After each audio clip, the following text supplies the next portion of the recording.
Everyone. आज हम पढ़ेंगे doctrine of faith and substance के बारे में, जो कि कॉन्स्टिट्यूशन के आर्टिकल 246 के अंडर आती है।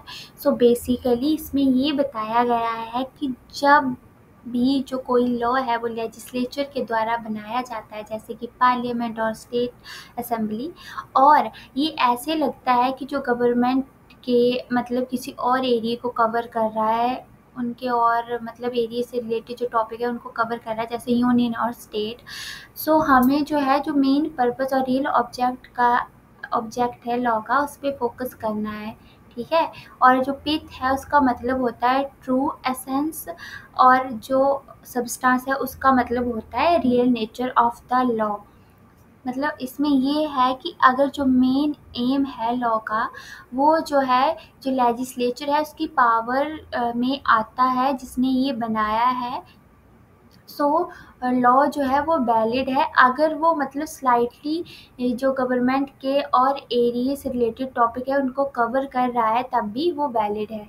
एग्जाम्पल जैसे कि अगर मतलब कोई स्टेट है वो लॉ बनाता है लैंड से रिलेटेड, बट ये जो है जैसे अफेक्ट कर रहा है कॉन्ट्रैक्ट लॉ को, जो कि सेंट्रल है, तब भी जो मेन एम है लॉ का, अगर वो अबाउट यानी कि लैंड से रिलेटेड ही है, तो लॉ जो है वो वैलिड है।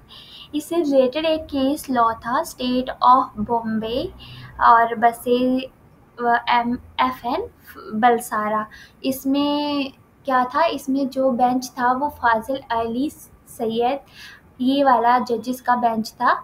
और इसमें जो है वो केस जो था इससे रिलेटेड था। इसमें क्या हुआ था कि जो बॉम्बे प्रोहिबिशन एक्ट है 1950, उसने जो है वो बैन कर दिया किसके ऊपर, जो मैन्युफैक्चरिंग थी, प्रोडक्शन, कैरेज, कंजप्शन और use of intoxicating liquors with in the territory of Bombay. उन्होंने जो है उसको बैन कर दिया टेरिटरी में बॉम्बे की, जो भी ये सब था। The act was enacted by the Bombay legislature. जो ये एक्ट था वो इनेक्ट किया गया था बॉम्बे लेजिस्लेचर के द्वारा। किससे रिलेटेड, जो एंट्री 8 ऑफ लिस्ट 11 थी, इससे रिलेटेड, जो कि प्रोवाइड करता था इंटॉक्सिकेटिंग लिक्वर्स और उनकी जो मैन्युफैक्चरिंग है, प्रोडक्शन है, पोजेशन है, परचेज है, ट्रांसपोर्ट और सेल है, उससे रिलेटेड। जो एक्ट है वो चैलेंज किया गया on the ground inter alia that it encroached upon import and export of liquors। इसके ऊपर जो है इसको चैलेंज किया गया, और जो ये मैटर था वो कंटेन्ड था entry 41 of list 1 and therefore was beyond the competence of the state legislature।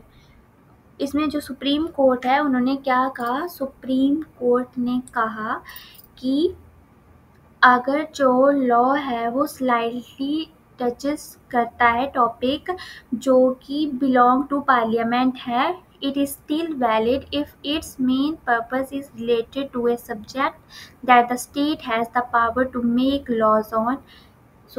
Basically ये इसमें सुप्रीम कोर्ट ने बोला था। आज के लिए इतना ही। अगर वीडियो अच्छी लगी हो तो लाइक, शेयर और सब्सक्राइब करें। Thank you.